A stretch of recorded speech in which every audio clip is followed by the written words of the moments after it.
Kamusta mga ka-agri? So ito yung ating pinapapakyaw na mga makina. So as of now, November 22, ito na lang ating mga available. So mga Starflash Japan diesel engine. Yan. Kubota.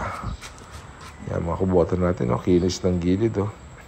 Usually linis lang yan, linis barbula pagka walang presyon. Pagka may presyon naman, salin lang ng diesel, aandar na yan. Yan. Kubota,